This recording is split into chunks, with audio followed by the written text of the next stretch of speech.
ಎಲ್ರಿಗೂ ನಮಸ್ಕಾರ. ಇವತ್ತು ನೋಡಿದರೆ ನಾವು ಕುವೆಂಪು ವಿಶ್ವವಿದ್ಯಾಲಯ ಪ್ರಥಮ BA ದ್ವಿತೀಯ ಸೆಮಿಸ್ಟರ್ ಸಿಲೆಬಸ್ ಬಗ್ಗೆ ನೋಡ್ತಾವೋಣ. ಈ ಪತ್ರಿಕೆ ನಿಮಗೆ ಗೊತ್ತಿದೆ, ಸಾಮಾಜಿಕ ಪರಿವರ್ತನೆ, ಸ್ತರ ವಿನ್ಯಾಸ ಮತ್ತು ಸಾಮಾಜಿಕ ಚಲನೆ ಅಂತೇಳಿ. ಇದರಲ್ಲಿ ಏನೇನೋ ಓದಬೇಕಾಗುತ್ತೆ, ಎಷ್ಟನ್ನು ಓದಬೇಕಾಗುತ್ತೆ, ಎಷ್ಟು ಚಾಪ್ಟರ್ ಬರುತ್ತೆ, ಇದೆಲ್ಲದ ಬಗ್ಗೆ ಸಂಪೂರ್ಣ ಮಾಹಿತಿನ ನೋಡ್ತಾವೋಣ. ಬನ್ನಿ ವಿಡಿಯೋನ ಪ್ರಾರಂಭ ಮಾಡೋಣ. ಅದರಲ್ಲಿ ಮೊದಲನೇ ಘಟಕ, ಇದರಲ್ಲಿ ಸಾಮಾಜಿಕ ಪರಿವರ್ತನೆ ಅಂತೇಳಿ ಬರುತ್ತೆ. ಅದರಲ್ಲಿ ಸಾಮಾಜಿಕ ಪರಿವರ್ತನೆ ಅಂದರೆ ಏನು ಅಂತೇಳಿ ನೋಡ್ತಾ ಹೋಗಬೇಕಾಗಿದೆ. ಅದು ಅರ್ಥ ಬರುತ್ತೆ, ವ್ಯಾಖ್ಯಾನಗಳ ಮೂಲಕ ನಾವು ಅದನ್ನು ಸರಿಯಾಗಿ ಅರ್ಥ ಮಾಡುವಂಥ ಒಂದು ಪ್ರಯತ್ನ ಬರ್ತಾ ಹೋಗುತ್ತೆ ಇಲ್ಲಿ. ಅದಾದಮೇಲೆ ಸಾಮಾಜಿಕ ಪರಿವರ್ತನೆ ಲಕ್ಷಣಗಳು ಹೇಗಿದ್ದರೆ ಅದನ್ನು ನಾವು ಸಾಮಾಜಿಕ ಪರಿವರ್ತನೆ ಅಂತೇಳಿ ಕರೆಯೋದಕ್ಕೆ ಸಾಧ್ಯತೆ ಆಗುತ್ತೆ ಅಂತೇಳಿ ಇಲ್ಲಿ ಲಕ್ಷಣಗಳ ಮೂಲಕ ನಾವು ತಿಳ್ಕೊಳ್ತಾ ಹೋಗ್ತೀವಿ. ಅದಾದಮೇಲೆ ಸಾಮಾಜಿಕ ಪರಿವರ್ತನೆ, ಅಭಿವೃದ್ಧಿ ಮತ್ತು ಪ್ರಗತಿ, ಈ ಮೂರು ವಿಷಯಗಳನ್ನು ನಾವು ಚರ್ಚೆ ಮಾಡ್ತೀವಿ. ಪರಿವರ್ತನೆ ಅಂದರೆ ಏನು ಅಂದರೆ ಹಿಂದೆ ಚರ್ಚೆ ಮಾಡಿರ್ತೀವಿ, ಆದರೆ ಇಲ್ಲಿ ಅಭಿವೃದ್ಧಿ ಅಂದರೆ ಏನು, ಅಭಿವೃದ್ಧಿನ ಯಾವ ಥರ ಆದರೆ ಅದನ್ನು ಅಭಿವೃದ್ಧಿ ಅಂತ ಹೇಳ್ತೀವಿ, ಅದನ್ನು ಇಲ್ಲಿ ಚರ್ಚೆ ಮಾಡ್ತಾ ಹೋಗ್ತೀವಿ. ಅದೇ ಥರ ಪ್ರಗತಿ, ಇದನ್ನು ಮೂರನ್ನು ನೋಡ್ತಾ ಇದ್ರೆ ನಮಗೆ ಒಂದೇ ಥರ ಅಂತ ಅನಿಸುತ್ತೆ, ಆದರೆ ಈ ಚಾಪ್ಟರ್ ಮುಂದೆ ನಮಗೆ ಗೊತ್ತಾಗುತ್ತೆ ಇದು ಮೂರು ಕೂಡ ಬೇರೆ ಬೇರೆನೇ ಅಂತೇಳಿ. ಈ ಥರ ನಾವೀಗ ಸಾಮಾಜಿಕ ಪರಿವರ್ತನೆ, ಅಭಿವೃದ್ಧಿ ಮತ್ತು ಪ್ರಗತಿ, ಈ ಮೂರು ಅಂಶಗಳನ್ನು ನಾವಿಲ್ಲಿ ಚರ್ಚೆ ಮಾಡ್ತಾ ಹೋಗ್ತೀವಿ. ಅದಾದಮೇಲೆ ಪ್ರೇರಕಗಳು ಅಂತೇಳಿ, ಸಾಮಾಜಿಕ ಪರಿವರ್ತನೆ ಪ್ರೇರಕಗಳು ಅಂತೇಳಿ ನಾವು ನೋಡ್ತಾ ಹೋಗ್ತೀವಿ. ಅದ್ರಲ್ಲಿ ಆಧುನೀಕರಣ ಬರುತ್ತೆ, ಕೈಗಾರೀಕರಣ ಮತ್ತು ಜಾಗತೀಕರಣ, ಮೂರು ಅಂಶಗಳನ್ನು ನಾವಲ್ಲಿ ಚರ್ಚೆ ಮಾಡ್ತಾ ಹೋಗೋಣ. ಇಲ್ಲಿಗೆ ಘಟಕ 1 ಮುಕ್ತಾಯ ಆಗುತ್ತೆ. ಇದಾದ ನಂತರದಲ್ಲಿ ನಾವು ಘಟಕ 2ಕ್ಕೆ ಬರ್ತಾ ಹೋಗ್ತೀವಿ. ಇಲ್ಲಿ ಘಟಕ 2ರಲ್ಲಿ ಸಾಮಾಜಿಕ ಪರಿವರ್ತನೆ ಅಂಶಗಳು ಅಂತೇಳಿ ಬರ್ತಾ ಹೋಗುತ್ತೆ. ಆಯಿತಾ, ಆ ಸಾಮಾಜಿಕ ಪರಿವರ್ತನೆಯಲ್ಲಿ ಯಾವ್ಯಾವ ಅಂಶಗಳು ಬರ್ತವೆ ನೋಡ್ತಾ ಹೋಗೋಣ. ಅದರಲ್ಲಿ ಮೊದಲನೇ ಜೈವಿಕ ಅಂಶಗಳು ಅಂತೇಳಿ. ಪರಿವರ್ತನೆ ಆಗೋದಕ್ಕೆ ಜೈವಿಕ ಅಂಶಗಳು ಯಾವ ಥರ ಕಾರಣ ಆಗುತ್ತೆ, ಯಾವನ್ನು ನಾವು ಜೈವಿಕ ಅಂಶಗಳು ಸಾಮಾಜಿಕ ಪರಿವರ್ತನೆ ಕಾರಣ ಆಗುತ್ತೆ ಅನ್ನೋದನ್ನ ನಾವು ವಿಶೇಷವಾಗಿ ಚರ್ಚೆ ಮಾಡ್ತಾ ಹೋಗ್ತೇವೆ. ಅದೇ ಥರ ಪರಿಸರ ಮತ್ತು ಭೌಗೋಳಿಕ ಅಂಶಗಳು ಅಂತೇಳಿ, ಸಾಮಾಜಿಕ ಪರಿವರ್ತನೆಯಲ್ಲಿ ಪರಿಸರ ಯಾವ ಥರ ಪ್ರಭಾವ ಬೀರುತ್ತೆ, ಯಾವ ಥರ ಪರಿಣಾಮವನ್ನು ಬೀರುತ್ತೆ ನಾವಿಲ್ಲಿ ಚರ್ಚೆ ಮಾಡ್ತಾ ಹೋಗ್ಬೋದು. ಅದೇ ಥರ ಭೌಗೋಳಿಕ ಅಂಶಗಳು, ಆಯಿತಾ, ಆ ಭೌಗೋಳಿಕ ಅಂಶಗಳನ್ನು ಕೂಡ ನಾವಿಲ್ಲಿ ಚರ್ಚೆ ಮಾಡ್ತಾ ಹೋಗ್ತೀವಿ. ಸಾಮಾಜಿಕ ಪರಿವರ್ತನೆ. ಈ ಥರ ವಿಜ್ಞಾನ ಮತ್ತು ತಂತ್ರಜ್ಞಾನ, ನಮಗೆ ವಿಜ್ಞಾನ ಮತ್ತು ತಂತ್ರಜ್ಞಾನದ ಕಾರಣದಿಂದಾಗಿ ಸಮಾಜ ಸಾಕಷ್ಟು ಬದಲಾವಣೆ ಆಗ್ತಿದೆ. ಯಾವ ಥರ ಬದಲಾವಣೆಗೆ ವಿಜ್ಞಾನ ಮತ್ತು ತಂತ್ರಜ್ಞಾನ ಕಾರಣ ಆಯಿತು ಅನ್ನೋದನ್ನು ನಾವಿಲ್ಲಿ ಚರ್ಚೆ ಮಾಡ್ತಾ ಹೋಗ್ತೀವಿ. ಅದಾದಮೇಲೆ ಸಾಮಾಜಿಕ ಅಂಶಗಳು, ಇಲ್ಲಿ ಜನಸಂಖ್ಯೆ ಕಾರಣದಿಂದ ಸಮಾಜ ಯಾವ ಥರ ಪರಿವರ್ತನೆ ಆಗ್ತಿದೆ, ಕಾನೂನಿನಿಂದ ಯಾವ ಥರ ಸಮಾಜ ಪರಿವರ್ತನೆ ಆಗ್ತಿದೆ, ಮತ್ತು ಶಿಕ್ಷಣ, ಈ ಮೂರು ಅಂಶಗಳನ್ನು ಕೂಡ ನಾವಿಲ್ಲಿ ಚರ್ಚೆ ಮಾಡ್ತಾ ಹೋಗ್ತೀವಿ. ಇಲ್ಲಿಗೆ ಈ ಘಟಕ 2 ಅನ್ನೋ ಚಾಪ್ಟರು ಇಲ್ಲಿ ಮುಕ್ತಾಯ ಆಗುತ್ತೆ. ಅದಾದಮೇಲೆ ನಾವು ಘಟಕ 3ಕ್ಕೆ ಬರ್ತಾ ಇದ್ದೀವಿ. ಇಲ್ಲಿ ಸಾಮಾಜಿಕ ಸ್ತರ ವಿನ್ಯಾಸ ಅಂತೇಳಿ, ಆಯಿತಾ. ಆ ಸಾಮಾಜಿಕ ಸ್ತರ ವಿನ್ಯಾಸ ಅಂದರೆ ಏನು ಅಂತೇಳಿ ನಾವಿಲ್ಲಿ ಚರ್ಚೆ ಮಾಡ್ತಾ ಇರ್ತೀವಿ. ನಮಗೆ ಇಲ್ಲಿ ನಾವು ಏನು ಈ ಯೂನಿಟ್ ಟೈಟಲ್ ಅಂದರೆ ಈ ಪೇಪರ್ ಟೈಟಲ್ ನೋಡ್ತಾ ಹೋದಾಗ ಸಾಮಾಜಿಕ ಪರಿವರ್ತನೆ, ಸ್ತರ ವಿನ್ಯಾಸ ಮತ್ತು ಚಲನೆ ಅಂತೇಳಿ ಮೂರು ವಿಷಯಗಳನ್ನು ನಾವು ಈ ಪೇಪರಲ್ಲಿ ಅಧ್ಯಯನ ಮಾಡ್ತಾ ಇದ್ದೀವಿ. ಇಲ್ಲಿ ಮೊದಲನೇ 2 ಘಟಕದಲ್ಲಿ ನಾವು ಸಾಮಾಜಿಕ ಪರಿವರ್ತನೆ ಅಂತೇಳಿ ಚರ್ಚೆ ಮಾಡ್ತಾ ಇದ್ದೀವಿ.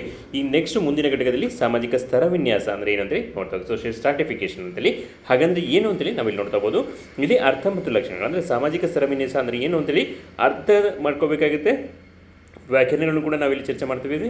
ಅದೇ ಥರ ಲಕ್ಷಣಗಳನ್ನು ಕೂಡ ನಾವಿಲ್ಲಿ ಚರ್ಚೆ ಮಾಡ್ತೀವಿ. ಅದಾದಮೇಲೆ ಸಾಮಾಜಿಕ ಸ್ತರ ವಿನ್ಯಾಸದ ಪ್ರಕ್ರಿಯೆ ಅಂತೇಳಿ, ಪ್ರೊಸೆಸ್, ಸ್ತರ ವಿನ್ಯಾಸದ ಪ್ರಕ್ರಿಯೆ ಹೇಗಾಗುತ್ತೆ ಅಂತೇಳಿ. ನಮಗೆ ಸ್ತರ ಅಂದರೆ ಗೊತ್ತಿದೆ, ಪದರಗಳು ಅಂತೇಳಿ, ಆಯಿತಾ. ಆ ಪದರಗಳು, ಭೂಮಿಗೆ ಹೇಗೆ ಪದರಗಳಿದೆಯೋ ಅದೇ ಥರ ಸಮಾಜದಲ್ಲಿ ಪದರಗಳಿದ್ದಾವೆ. ಅದು ಹೇಗೆ ನಾವಿಲ್ಲಿ ಪ್ರಕ್ರಿಯೆ ಹೇಗೆ ಆಗುತ್ತೆ ಅನ್ನೋದನ್ನು ನಾವಿಲ್ಲಿ ಚರ್ಚೆ ಮಾಡ್ತಾ ಹೋಗೋದು. ಅದಾದಮೇಲೆ ಸ್ತರ ವಿನ್ಯಾಸದ ರೂಪಗಳು ಅಥವಾ ಪ್ರಕಾರಗಳು ಅಂತೇಳಿ, ಸಾಮಾಜಿಕ ಸ್ತರ ವಿನ್ಯಾಸದ ಬೇರೆ ಬೇರೆ ರೂಪಗಳಿದ್ದಾವೆ, ಅದೇ ಥರ ಪ್ರಕಾರಗಳಿದ್ದಾವೆ, ಅದನ್ನು ಕೂಡ ನಾವಿಲ್ಲಿ ಚರ್ಚೆ ಮಾಡ್ತಾ ಹೋಗ್ತೀವಿ. ಇಲ್ಲಿಗೆ ಘಟಕ 3 ಮುಕ್ತಾಯ ಆಗುತ್ತೆ.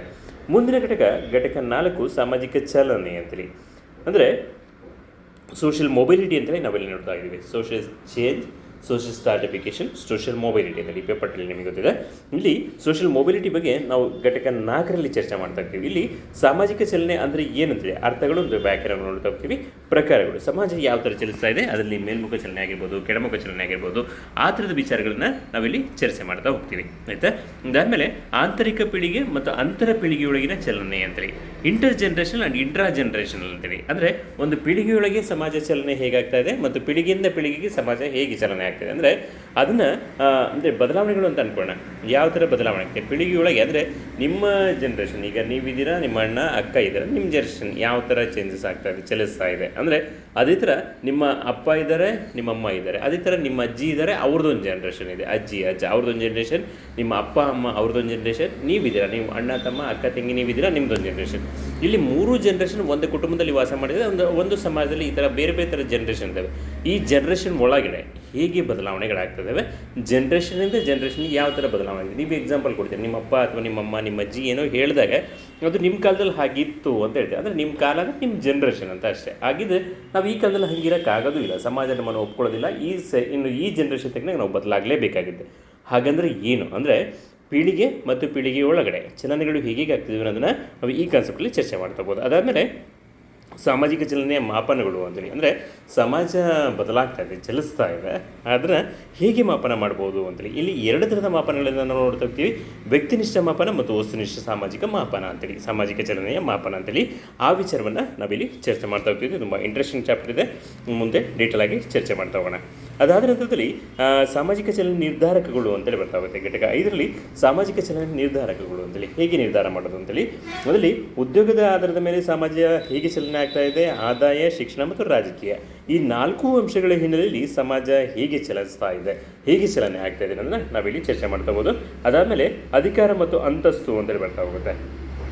ಅಧಿಕಾರ ಮತ್ತು ಅಂತಸ್ತಿನ ಕಾರಣದಿಂದಾಗಿ ಹೇಗೆ ಸಮಾಜ ಬದಲಾವಣೆ ಆಗ್ತಿದೆ ಅನ್ನೋದನ್ನು ನಾವಿಲ್ಲಿ ಚರ್ಚೆ ಮಾಡ್ತಾ ಹೋಗೋದಾಗುತ್ತೆ. ಇಷ್ಟು ನಾವು ಈ ಸೆಮಿಸ್ಟ್ರಲ್ಲಿ ಅಂದರೆ 2ನೇ ಸೆಮಿಸ್ಟ್ರಲ್ಲಿ ಓದಬೇಕಾಗಿರೋಂಥ ಒಂದು ವಿಚಾರಗಳಾಗುತ್ತೆ. ಇದ್ರ ಜೊತೆ ನಮ್ಮ ಕುವೆಂಪು ವಿಶ್ವವಿದ್ಯಾಲಯದ ಸಿಲೆಬಸ್ ಪ್ರಕಾರ ಒಂದು ಆ್ಯಕ್ಟಿವಿಟೀಸ್ ಕೂಡ ಮಾಡಬೇಕಾಗುತ್ತೆ, ನೀವು ಚಟುವಟಿಕೆಯನ್ನು ಮಾಡಬೇಕಾಗುತ್ತೆ. ಅದು 5 ಅಂಕಗಳ ಚಟುವಟಿಕೆ ಆಗಿದೆ, ಅದು ಕೂಡ ಕಡ್ಡಾಯ ಎಲ್ಲರೂ ಕೂಡ ಮಾಡಬೇಕಾಗುತ್ತೆ. ಅದು ಬರೆದುಬಿಟ್ರೆ ನಿಮಗೆ 5 ಅಂಕಗಳಿಗೆ ಒಂದು ಆಂತರಿಕ ಮೌಲ್ಯಮಾಪನದ ಪರೀಕ್ಷೆ ಇರುತ್ತೆ, ಮತ್ತೊಂದು 5 ಅಂಕದ 2ನೇ ಆಂತರಿಕ ಮೌಲ್ಯಮಾಪನ ಪರೀಕ್ಷೆ ಇರುತ್ತೆ, ಇನ್ನೊಂದು 5 ಅಂಕಗಳಿಗೆ ನಿಮಗೆ ಹಾಜರಾತಿಗೆ ಅಂತ ಕೊಡ್ತಾನೆ, ಮತ್ತೊಂದು 5 ಅಂಕಗಳಿಗೆ ನೀವು ಚಟುವಟಿಕೆಯನ್ನು ಮಾಡಬೇಕಾಗಿದೆ. ಒಟ್ಟು 20 ಅಂಕಗಳು ನಿಮ್ಮ ಆಂತರಿಕ ಮೌಲ್ಯಮಾಪನ ನಿಮ್ಮ ಕಾಲೇಜಲ್ಲೇ ನಡೆಯುವಂಥದ್ದು. ನೀವು ಈ ಇಂಟರ್ನಲ್ ಟೆಸ್ಟನ್ನು ಬರೀತೀರಾ, ಅಸೈನ್ಮೆಂಟ್ ಕೊಡ್ತೀರಾ, ಅಥವಾ ಅಟೆಂಡೆನ್ಸು ರೆಗ್ಯುಲರ್ ಬಂದರೆ ಮಾರ್ಕ್ಸ್ ಔಟ್ ಆಫ್ ಮಾರ್ಕ್ಸ್ ಕೊಡ್ತಾರೆ, ಮತ್ತು ನೀವು ಒಂದು ಚಟುವಟಿಕೆ ಮಾಡಿಕೊಡ್ತೀರಾ. ಇಷ್ಟಕ್ಕೆ ನಿಮಗೆ 20 ಮಾರ್ಕ್ಸ್ ನಿಮಗೆ ಅಲ್ಲಿ ಸಿಗುತ್ತೆ. ಇನ್ನು 80 ಮಾರ್ಕ್ಸಿಗೆ ನೀವು ಬಾಹ್ಯ ಮೌಲ್ಯಮಾಪನ ಅಂದರೆ ಮೇನ್ ಎಕ್ಸಾಮಿಗೆ ಅಟೆಂಡ್ ಆಗಬೇಕಾಗಿದೆ, ಅಲ್ಲಿ ನೀವು ಮೇನ್ ಎಕ್ಸಾಮ್ನ ಬರೀತೀರಿ. ನಿಮಗೆ ಆಲ್ರೆಡಿ ಒಂದು ಸೆಮಿಸ್ಟರ್ ಎಕ್ಸಾಮ್ ಆಗಿದೆ, ನಿಮಗೆಲ್ಲ ಅನುಭವ ಆಗಿದೆ, ಹೇಗಿರ್ಬೋದು ಎಕ್ಸಾಮ್ ಅಂತೇಳಿ ಗೊತ್ತಿದೆ, ಎಲ್ಲರೂ ಕೂಡ ಎಕ್ಸಾಮ್ ಚೆನ್ನಾಗಿ ಬರೆದಿದ್ದೀರಾ. ಅದೇ ಥರ 2ನೇ ಸೆಮಿಸ್ಟರ್ ಎಕ್ಸಾಮ್ ಕೂಡ ಅದೇ ಥರ ಇರುತ್ತೆ, ಅಲ್ಲಿ 20 ಮಾರ್ಕ್ಸು ಇಲ್ಲ ಆಲ್ರೆಡಿ ಸಿಕ್ಕಾಗಿರುತ್ತೆ. ಇನ್ನು 80 ಮಾರ್ಕ್ಸಿಗೆ ನೀವು 3 ಗಂಟೆಗಳಲ್ಲಿ ಪರೀಕ್ಷೆ ಬರೀತೀರಾ. ಮುಂದಿನ ದಿನಗಳಲ್ಲಿ ಅಲ್ಲಿ ಚರ್ಚೆ ಕ್ವಶನ್ ಪೇಪರ್ ಬಗ್ಗೆಯೂ ಕೂಡ ಚರ್ಚೆ ಮಾಡ್ತಾ ಹೋಗೋಣ.